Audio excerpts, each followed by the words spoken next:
Okay, ladies, we're going to get on with the rest of our evening, but please feel free if you still need to get something to eat or head to the dessert table, you're welcome to do that. But I just wanted to take a few minutes to introduce you to our speaker for tonight. So when I was originally preparing for our Blessed Be a Blessing event, I felt that it would really be important for us to take time to recognize some of the different ways that we have been blessed. And as I was praying and seeking God about that time, I had God bring someone to my mind who I knew was going through a major trial in their life, and that the journey that they were walking on was something that not everyone has to do. But I also, from a distance, saw that they were still involved in church, still involved in their community, and it challenged me because lots of times our tendency when we go through something that's really difficult, we want to isolate ourselves and to be stuck in, we're so consumed with our own trial that we can't see beyond that, to recognize the blessing that God is still giving to us in the midst of that, and then still recognizing that He can use us. And so this person I saw doing all of those things, but also, you know, when they're in the midst of something that's really difficult, to say, hey, would you like to share about that with everyone? It's sometimes a really awkward conversation, but God was so faithful because not only had He spoken to me about who He wanted to share, but He also had spoken to that person that they were supposed to share their story. So I want to introduce you to Lorah Ray. Probably most of you actually know her. She's been around for a while. But I have been so blessed by your example and the way that you have been obedient to obeying God's voice and how you've been walking through the journey that He has you on. And so all of you too know that I love to do giveaways, and so I had a giveaway tonight that I felt like went with our theme for the evening. But then yesterday I actually was like, I actually think that Lorah is supposed to be the one that's supposed to get the giveaway. And so some of you I've already talked to about this book before. It's called Aiding Joy, and it's by a YWAM friend of ours who's now pastors in Oregon, Jason Haig. But it's called Following God Through the Land of Unanswered Prayer. And so this is our Women's Ministry's gift to you to say thank you for your honesty and vulnerability that you're going to share with us tonight. And thank you so much. Because you had to live it, so I just feel like it will be an encouragement for you. Tabitha, would you come and pray for Lorah before she shares?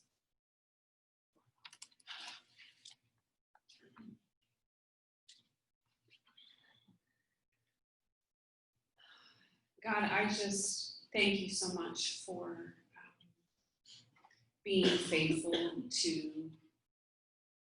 to us and giving us your word in due season, Lord. And I thank you for Lorah's obedience to you to come and share that, God. And we just pray all together, Lord, we pray for your blessing of peace over her right now, Lord. And I pray that you would use her mouth to speak the words from your heart for each of us, God. And I pray that our ears would be open to hear for each of us individually what you have to say. God, I thank you that you meet us in such beautiful ways, even and especially when we feel the weakest. And so I thank you for how you manifest yourself through her and perfected your love, Lord, even in her times of trials, God. And I thank you for bringing her here to share about that with us, Lord. And we just, again, pray for your peace, pray for clarity of mind and a protection around her as she's vulnerable with us, God. I thank you for the gift of being able to unmask before you and before each other, to cultivate community and vulnerability and connection in the body of Christ. Lord, I thank you that Lorah is here and willing to do that. As she unmasks, Lord, I pray for your covering over her, and that we would all hear the beauty and the life and the truth that's going to come tonight. In Jesus' name.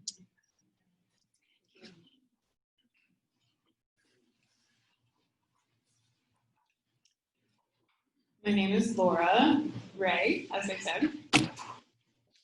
I would like to share some of my testimony with you, so you get an idea of where I'm coming from. And then I want to talk about where trials live. That's what I call this. And where they should live and where they live in my life. And I want to thank some of you here that have probably heard these words and have walked closely with me through a lot of this, and thank you for being here to support me, and you've heard a lot of it. Yeah. So I was born and raised, oh yes, we're supposed to turn that off so I don't look like a halo in the video. Even though, you know, I was born and raised in that one place where we say the county and the abbreviated name of the state, or weird like that. So I'm from Lancaster County, PA. Who else? Any Pennsylvania people? Okay. Yeah, I don't know. Nobody else. I don't say I'm from like Dade County, SL, Florida. I don't know why we do that, but that's where I'm from. I had Amish neighbors. I had neighbors like you guys. I had a great childhood. I played outside in the forest, and I rode my bike, and I caught tadpoles, and I played in the tree houses and did a lot of tomboy things. I grew up in church, and I accepted Jesus at a young age, and it meant a lot to me when I was young. I wore Christian t-shirts, and I went to Christian festivals and concerts.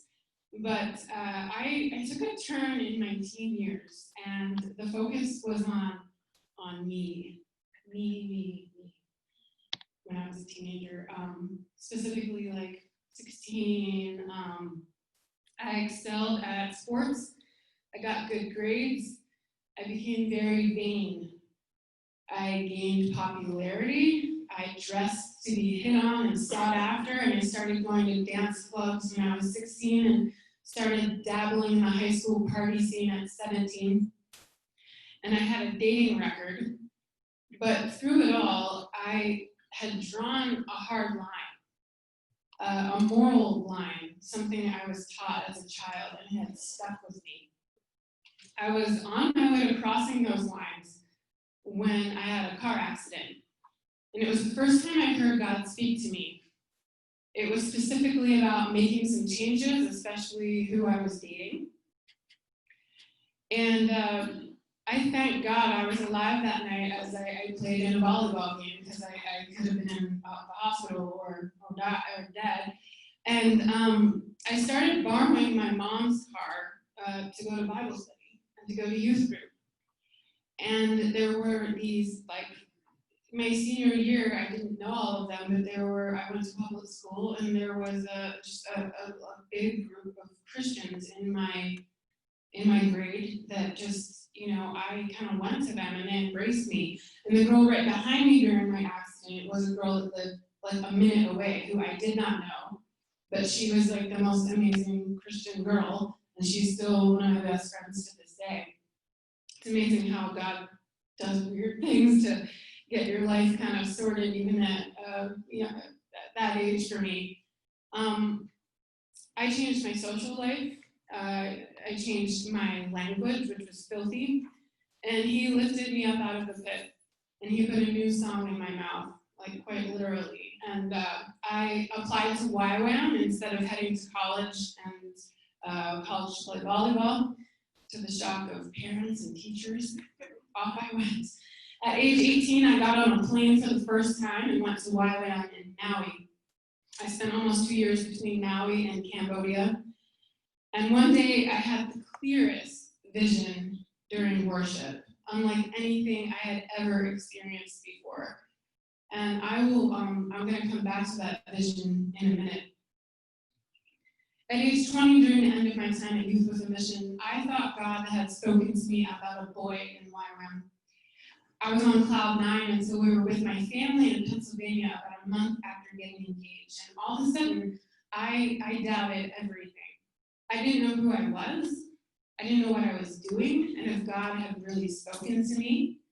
Something really foreign and unknown had entered, and it was an anxiety attack and depression. A day turned into weeks, and weeks turned into months, and I was totally crippled and dysfunctional. Since I've been 20, this is some of the worst pain I had ever been through. It was foreign, embarrassing, crippling. It made me question everything. The smallest routine things seemed overwhelming and impossible. And I thought I was weak, I thought I was crazy, I didn't have enough faith. And as it turns out, and as a counselor told me, I learned that I'm one of 4 in the United States and one of many, many Christians. And my prayer during those times were, hold on to me, Lord, because I have no strength to hold on to you anymore. I couldn't breathe, I couldn't think straight. Without God, counsel, and medication, I don't know where I would be. I might be dead, I might be in a hospital. I know that full well. Wise counsel told me, and I'll never forget, I needed to separate my mind from my brain. And that a brain is another organ of my body. And if my stomach and my heart was not functioning right, I would get help. And so I needed to get help. And I'd rather it had been my heart or my stomach, because I'd much rather have that or broken bones than to deal with this kind of pain, because then people would get it, right? How do I explain this thing that isn't really seen, that manifests itself so differently than other sicknesses or injury?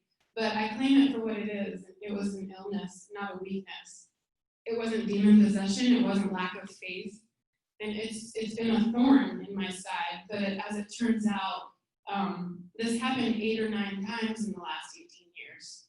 Thankfully, each time, I know how to deal with it better, and it's been used to humble me, strengthen me. It's caused me to know myself better. I am not a perfect, infinite being, and I learned more about my physical body and my spiritual life through it, and in that came the joy and knowledge to help others. In Romans 3:5, I think we all know it says, we rejoice in our sufferings because we know that suffering produces perseverance, character then hope, and hope doesn't disappoint us because God has poured out his love into our hearts by the Holy Spirit whom he's given us. And in this, there's great joy. If I back up to age 20 after getting back on my feet mentally, I broke off the engagement. I had clarity and I had peace of mind. So I did that with clarity and peace of mind, and I stayed in Pennsylvania for 4 years. I was a nurse aide, and then I became a cosmetologist, and I staffed a junior high youth group, and then I led teams from my church to Haiti a few times. In 2005, I dug out an old application out of my desk, and I applied to Mercy Ships. If you're wondering how I got here, got here as quick as I could. I had to, everyone has to say that, right? But so I made it. I guess it was too late. It was like I was age 25, but I finally made it. I heard about Mercy Ships when I was in YWAM, and it had such an impact.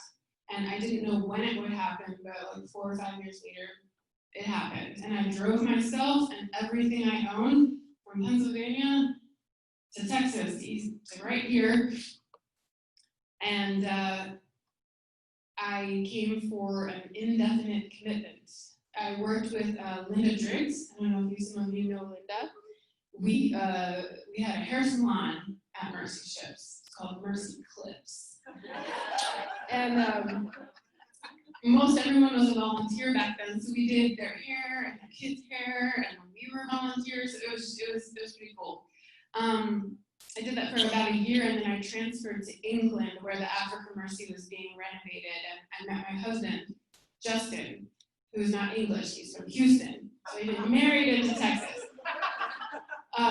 We dated in Northeast England, and then we sailed on a maiden voyage to Liberia, and we stayed there for about 7 months, came back to the States, we got married in 2008, we lived in Connecticut, and then back to Mercy ships to Texas, to Benin, West Africa, where I managed free services on board, and then we returned to the States when I was pregnant with Lily.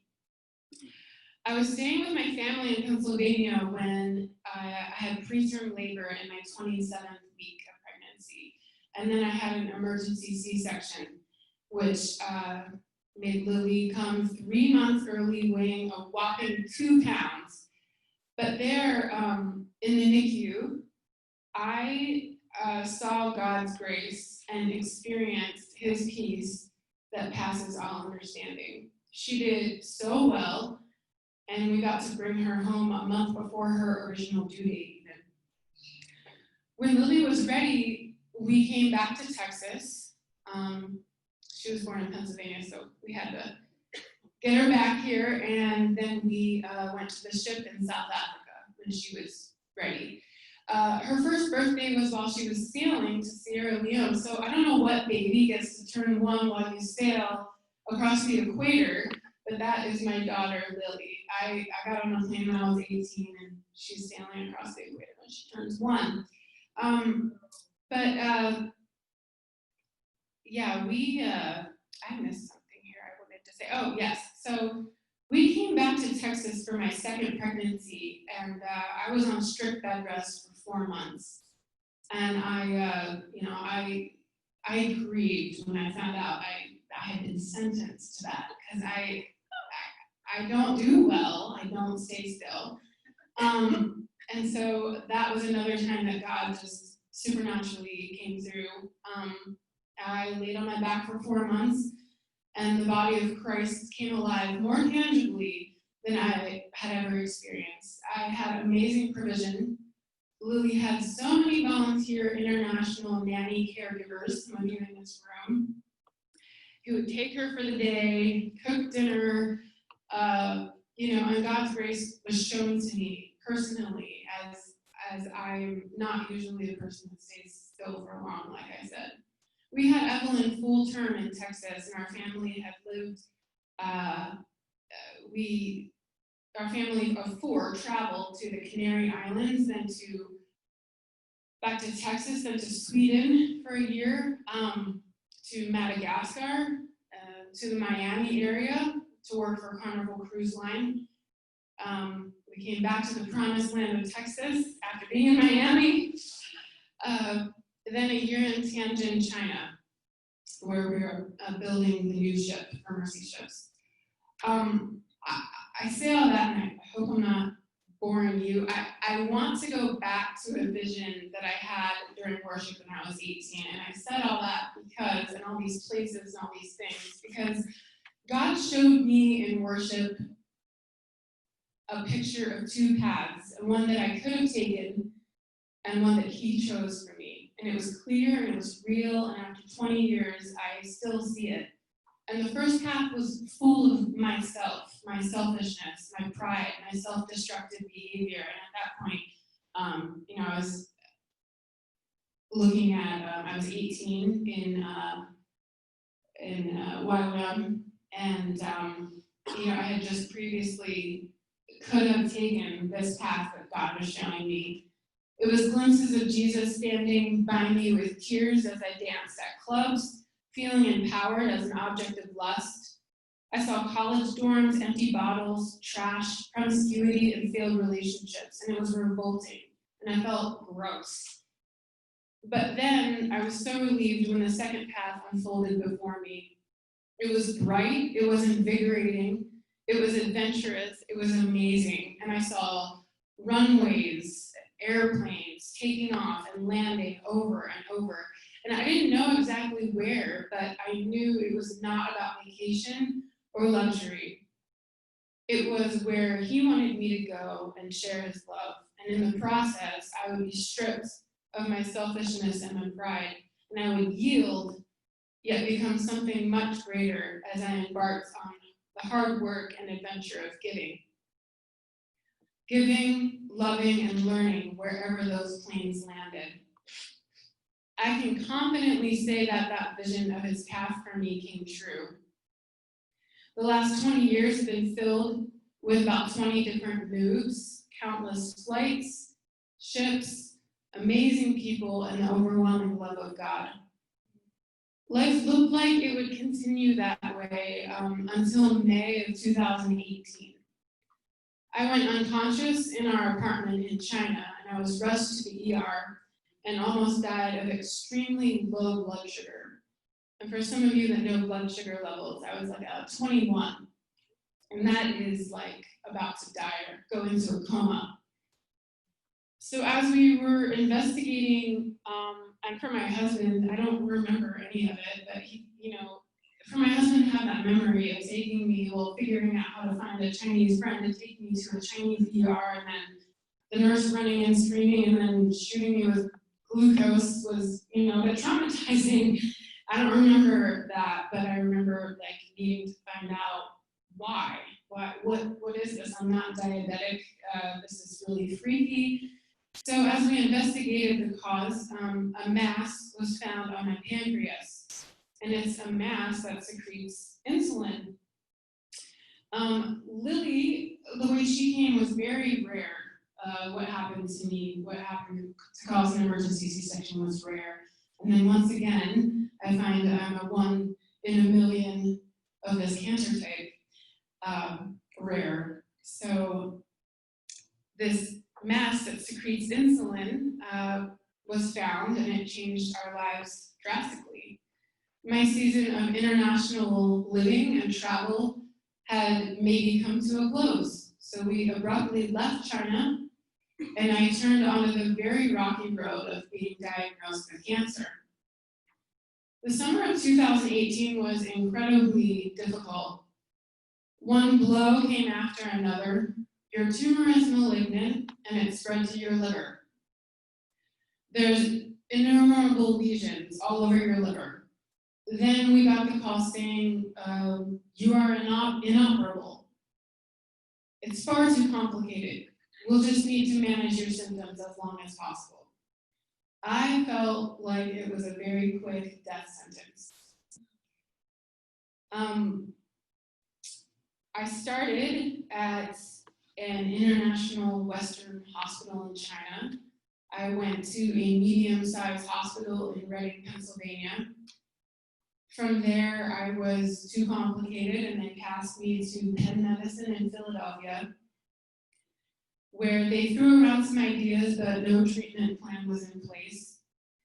And at this point, I felt like a ticking time bomb. I thought I would die in a couple of years, or I just didn't know. I didn't know how to wrap my head around any of this.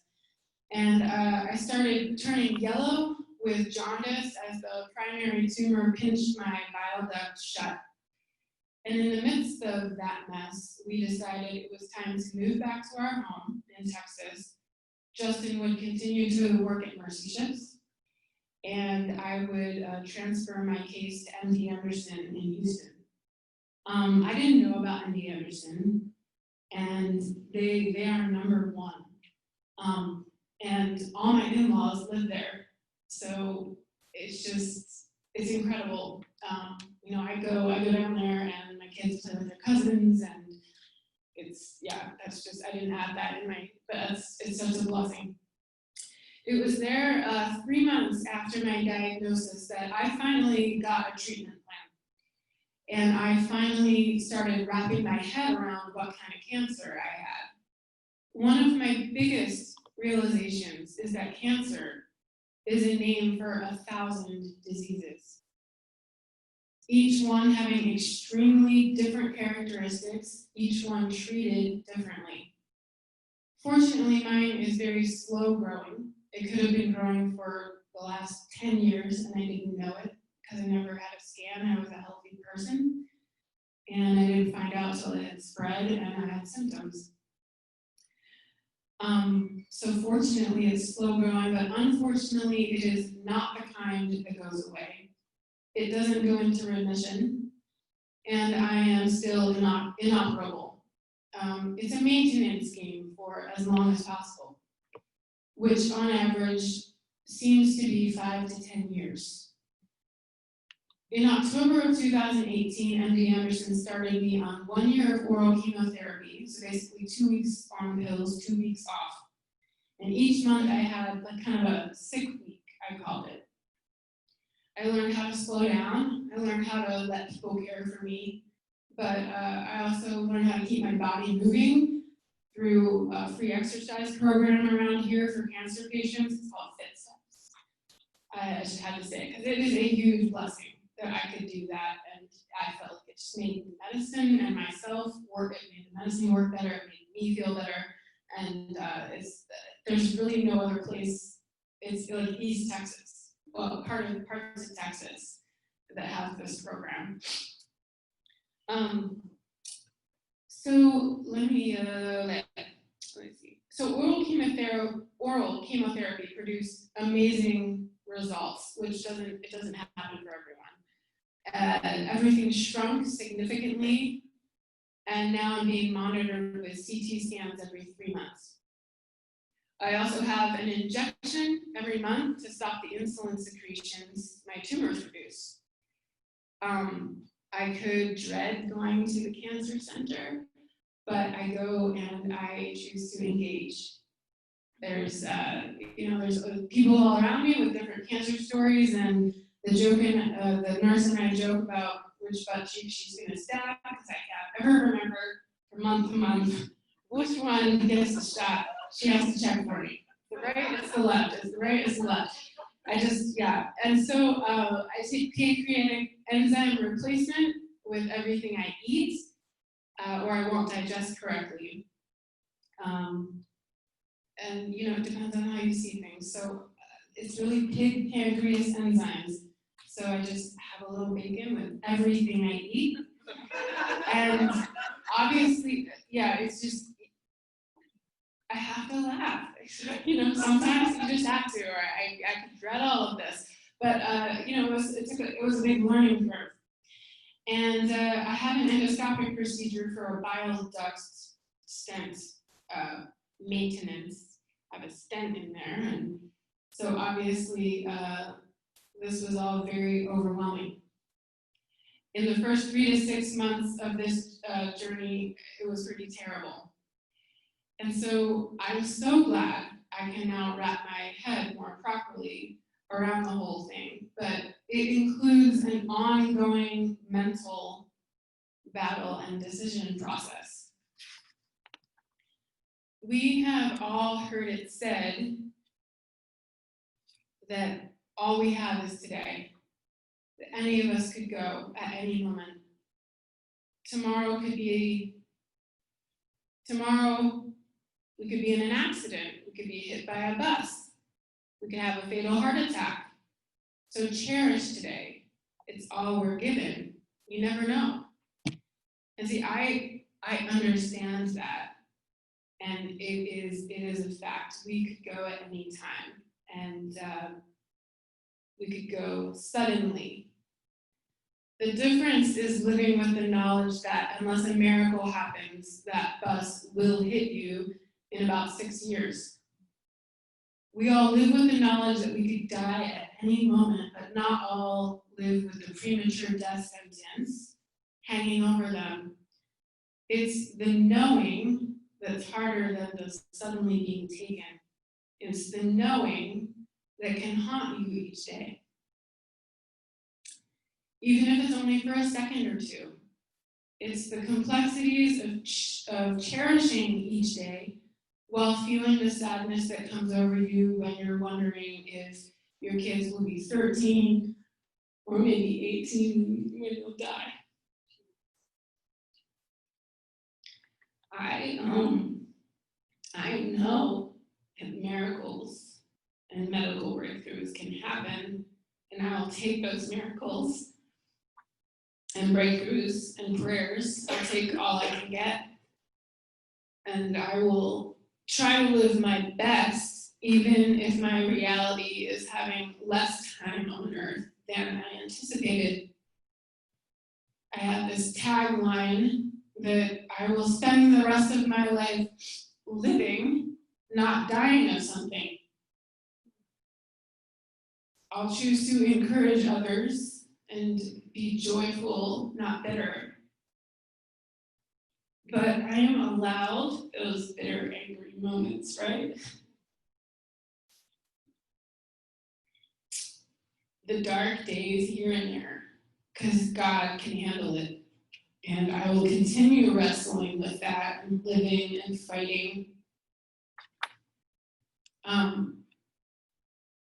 I barely can believe I was diagnosed over 2 years ago. It's bittersweet because I can't believe how wonderful these last 2 years have been. Not really the first part, but at the same time, it means that 2 years have been chipped away from my 5 to 10 years left. Unless, because we all know there's an unless there's a miracle, unless I beat the odds. Last month, Pastor David talked about taking our disappointments to God, our anger and our sadness, and he talked about the raw pouring out of our souls. Even in our bitterness and with our tough questions, not often, but every now and then, I wonder in those tough questions. In 4 years, will I be taking my kids to school and helping them with homework, or in bed with heavy treatment because the tumors won't stop growing? Will I be working out and jogging, or will I be too weak with uncontrollable hypoglycemia? Will I be traveling to visit my family and friends, or will I be in a hospital with liver failure? Will I be out celebrating birthdays and anniversaries, or jaundiced and poisoned with an irreparable bile duct obstruction? Will I be at mercy trips meetings or church gatherings, meeting with people, or dying of last effort surgery complications?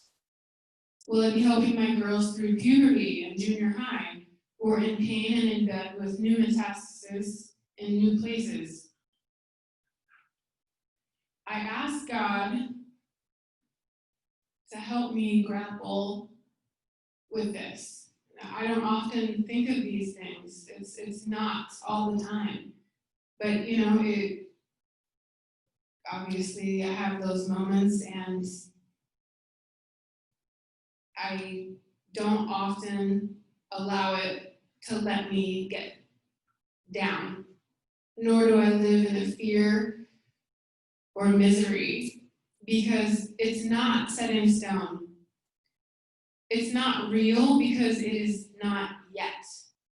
And it's not here now, but God is here now.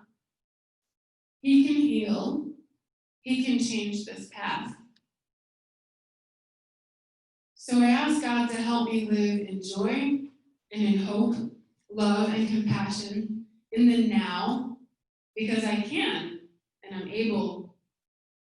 I ask God to help me roll with the punches that may come, not allowing them to keep me down for long. I ask God to give me perseverance and resilience until He calls me home. Only He knows that day. So I don't need to spend my time guessing. I need to spend my time living out His love and purpose as best I can. I want you to listen and watch a music video before I get to the meat of the last part of my message. No, I'm not done yet, sorry. So I want you to listen and watch this song, this music video, before I get to the meat of where trials live, where they should live, and where they live in my life.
storyteller.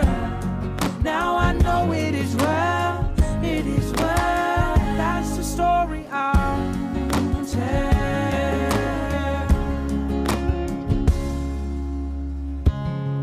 There were some nights that felt like they would last forever, but you kept me breathing. You were with me right then, and all that you have done for me, I can never hold it in. So here's to me telling this story over and over again. The mountain where I climbed, the valley where I fell, you were there all along. That's the story I'll tell. You brought the pieces together, made me the storyteller. Now I know it is well, it is well. That's the story I'll tell. That's the story I'll tell. Yeah, yeah. You hold the broken, you heal my every cry, every cry. My eyes are open, I know that it is well, yeah, yeah, it is well. Oh, you hold the broken, you heal my every cry, every cry. And my eyes are open, and I know that it is well, it is well. Ooh, the mountain where I climbed, the valley where I fell, you were there all along. That's the story I'll tell. You brought the pieces together, made me this storyteller. Now I know it is well, it is well. That's the story I'll tell. That's the story I'll tell. For years and years and years I'll tell. That's the story I'll tell.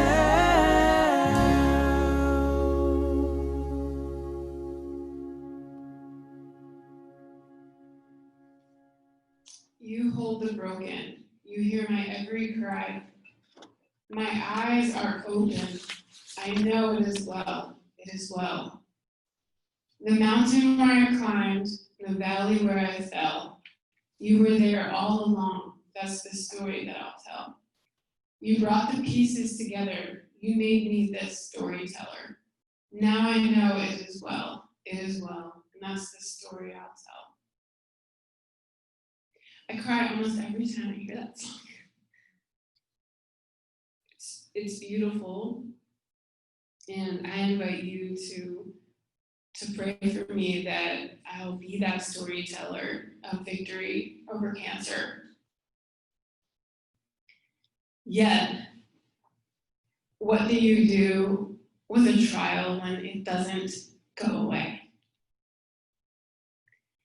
In a Beth Moore Daniel Bible study that some of you probably attended, I heard 3 options presented when it comes to the fire, which is the trials in our lives. 1, you will be saved from the fire.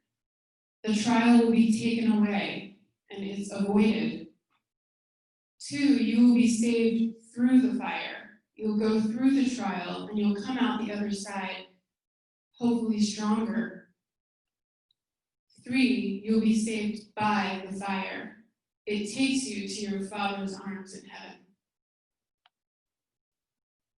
Number 3 is a tough pill to swallow. And we have to ask ourselves, how will we handle the fire, the trials? Will they be all-consuming?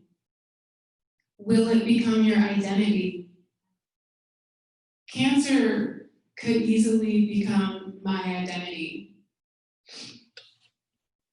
I'm going to use an illustration, but make sure I'm not pulling it upside down.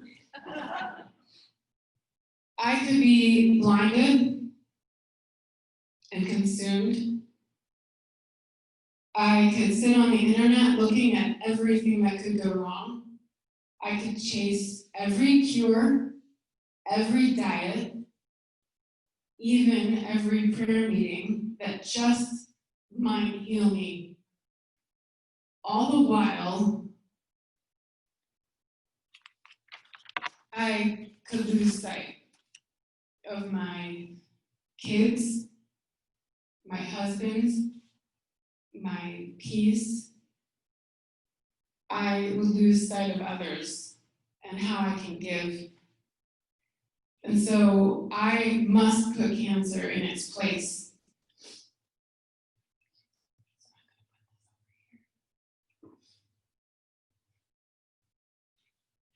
It's not out of sight. It's a big part of my life, and I must deal with it. I must be diligent and pay attention to my body. But it's not the only thing that I see. Tonight, I see all of you, and I'm here. I'm not hiding, I'm not crumbling.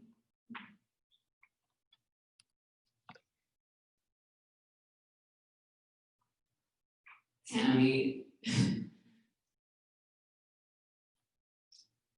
if I could commend Tammy and use her as an example, she is here in the midst of a trial, in the midst of a season of grieving.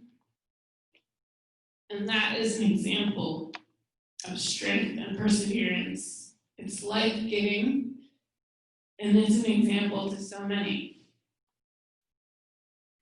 And the way you've chosen to express yourself, whether it be through social media or just showing up, has been honest and vulnerable. And it's given people an opportunity to help and to pray as you walk through this season. This is how we walk through trials, together.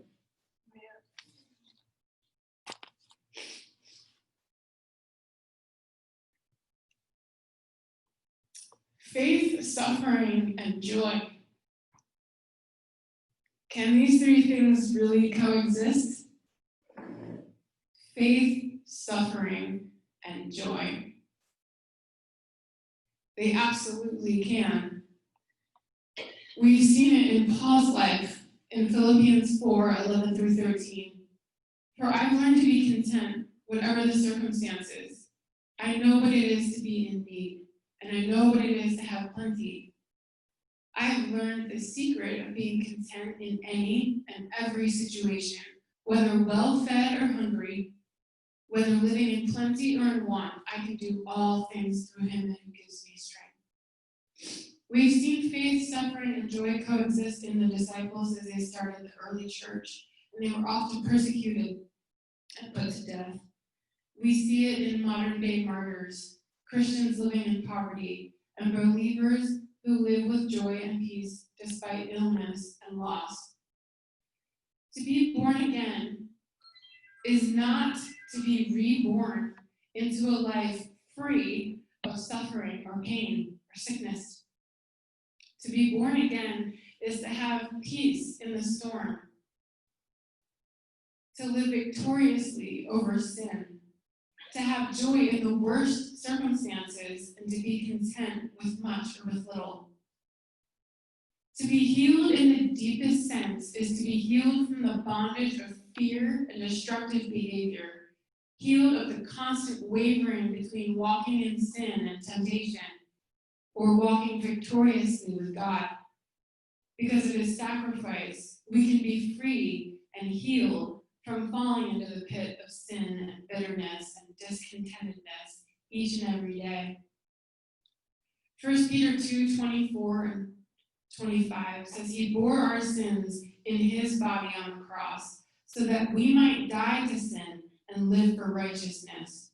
By his wounds you have been healed.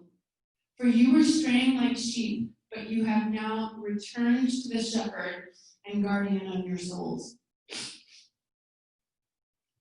You know, there's been people that have come up to me, maybe to you, I don't know, and have said, well, by his wounds you have been healed. Don't say, if I'm explaining my cancer, I might say, don't say your cancer, don't claim it. No, by his wounds you're healed. And like, it's overwhelming.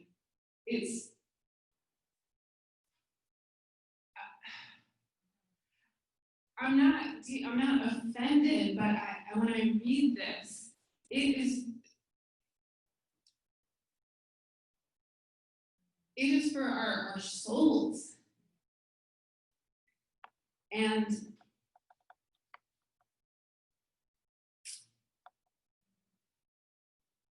it's so that we might die to sin and live for righteousness.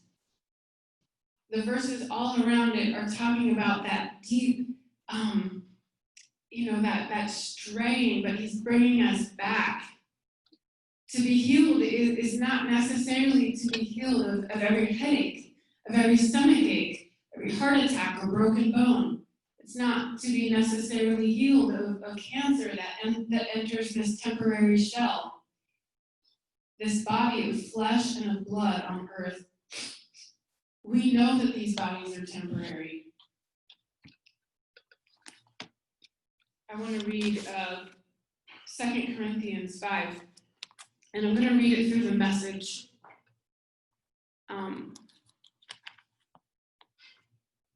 Paul sometimes he gets pretty wordy, like I do what I don't want to do, and he goes on. And so I had a translation was a bit wordy, and I really liked how the Message said it. But he says, for instance, we know that when these bodies of ours are taken down like tents, and they're folded away, and they'll be replaced by resurrection bodies in heaven, God made, not handmade. And we'll never have to relocate our tents again. Sometimes we can hardly wait to move, and so we cry out frustration. Compared to what's coming, living conditions around here seem like a stopover in an unfurnished shack, and we're tired of it. We've been given a glimpse of the real thing, our true home, our resurrection bodies. The Spirit of God whets our appetite by giving us a taste of what's ahead. He puts a little of heaven in our hearts so that we'll never settle for less. That's why we live with such good cheer. You won't see us drooping our heads or dragging our feet. Cramped conditions here don't get us down. They only remind us of the spacious living conditions ahead. It's what we trust. It's what we trust in but don't yet see that keeps us going. Do you suppose a few ruts in the road or rocks on the path are going to stop us? When the time comes, we'll be plenty ready to exchange exile for homecoming.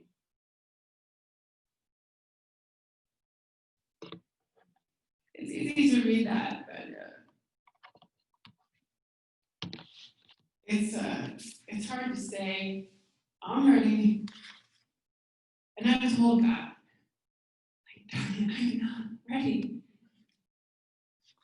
I'm not ready in 5 years. I'm not ready in 8 years. I want to raise my children. But we know that we will all die of something. We are not infinite beings, and we will be called home to be with him if he doesn't return first. When we suffer with an ailment or a terminal illness, and when life might end a little earlier than we had hoped or imagined, will we live in denial? Will we crumble when our believing brothers and sisters are not healed? Will we blame ourselves for not having enough faith? Will we say it's all from Satan, or wonder what kind of sin has caused it? Will we proclaim that it's always God's will to be healed of a physical ailment? I will not. I won't deny that this body is temporary. I won't crumble when God has called a young brother or sister home despite my prayers for their healing. I won't blame anyone for not having enough faith, because God will heal when He wants to, who He wants to, and how He wants to.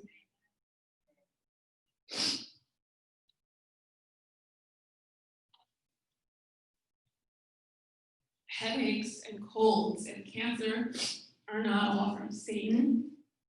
They are not always a result of your sin or not always a generational curse. Mostly they're results of this finite, temporary, imperfect body, which will only be made perfect in heaven. John 9:1-3 says, while Jesus was walking along, he saw a certain man, and this man had been blind since he was born. His disciples asked him, why is this man blind when he was born? Was it because he did something wrong, or was it because his parents did something wrong? It happened so that, Jesus answered, it's not because either this man or his parents did something wrong. It happened so that God could show His great work in this man. Does a great work always mean miraculous healing? In this case, it did, but not always. Sometimes a great work is deep in our souls. We fret over questions like, was it God's will that this man was blind so that he could show a great work? Or did God allow Satan to cause this blindness so that he could show his even greater power? And if this man wasn't healed, is God still great? Is God still good? Or how will this man choose to live if he's blind or if he's healed? We cannot claim to know all the answers, can we? We will only fully understand such things when we are finally in His presence. In the meantime, He has told us what is good and what is required of us.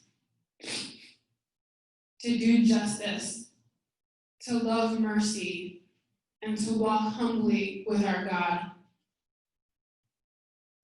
It's in Micah 6:8. It is my favorite verse. And also, how will I choose to live amid persecution, physical discomfort, or terminal illness with peace? How will I respond to suffering with joy? How will I feel when life throws me something unwanted or unexpected? I will choose contentment. Is this a piece of cake? Or for English as a secondary language, is this easy? Absolutely not. But I will choose to use it all for the good, and I will ask God to continue to use me, to shape me, and mold me however He pleases. I'll encourage others and live a life abundant, not of bitterness. My daughters, I think they sometimes they forget I have cancer. It's not in their face, and I'm really thankful for that. They know it's there, and in the beginning it was harder. They were shocked. And every now and then, my eldest will be like, I just want it to go away. And she'll be teary-eyed. And I don't give her all the details, but I look at her and the first thing that comes to mind is, even if this doesn't go away, how are we going to choose to live?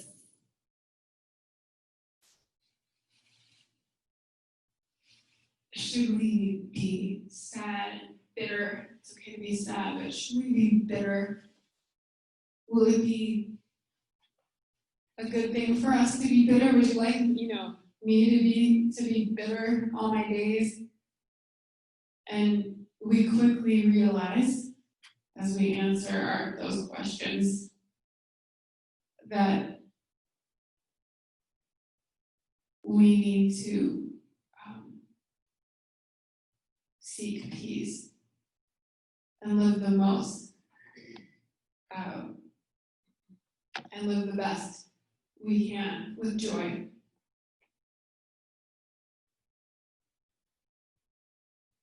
I will not avoid suffering at all costs because I know it produces good character. And like I said this before, it's worth saying again, it produces character, endurance, hope. Living this way, despite an imperfect world and an imperfect body, is victory.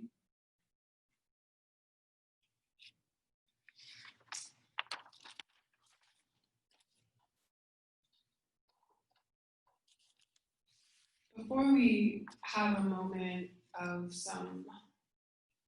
I have some questions for all of you. On my way here, I was praying and I was like, sometimes people talk about a problem or a trial in front of me and they're like, well, I feel bad saying it because it's not like compared to what you have. And I don't want anyone to ever feel that way. What you have and what you're dealing with, God sees. And whatever it is, it's important. And it's important what you do with it. For a while, I was consumed with my top prayer request was my toddler. Like, I was going crazy because she was crazy. And that was my trial. Like, I had this just insanely crazy child. And that was a trial. And I could, it could be all of me. I could have just been like, I don't want to go out and deal with the stress. Whatever it is, don't feel like you cannot express yourself in what your trials are or what they have been, because what they have been could help others. If you have a paper and a pen, I'm going to go through these. I'm going to give you a couple minutes to answer each one. Number one is kind of the easy, well, maybe not, but what trial or trials in your life have been all-consuming? I mean, maybe they've not been all-consuming, but maybe they've been somewhat consuming.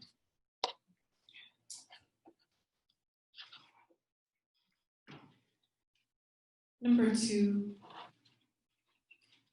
how can you put the trial in its place? What steps do you need to take to live more outside of yourself and your trials? And as I use this example of my trial, when you move your trial, what do you see?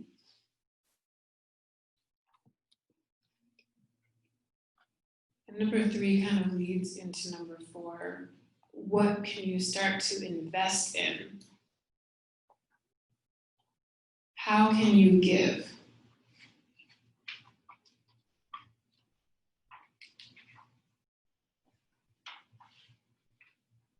And I will just say quickly, being here and talking with people and continuing to live my life in a giving way is life-giving to me.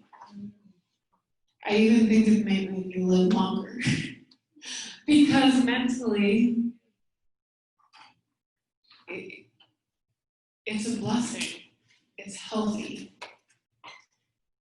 So think about what you can invest in and how you can give.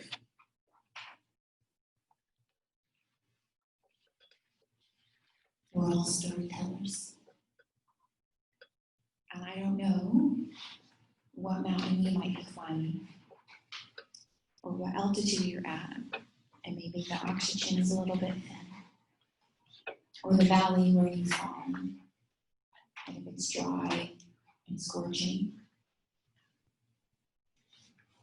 But what story is it that you're going to tell? Lorah, thank you so much for your honesty and vulnerability and sharing about the mountain that you're climbing and be an example for us about where trials live. And when we were meeting this last week, she actually was talking about the questions and how, that she could live as if it was here in front of her face and not see beyond. She said, but when I take it away, I see you. And I just started getting tears in my eyes. Like we don't want our trials, the mountains and the valleys that we're walking through to blind us to the story that God wants us to tell. And so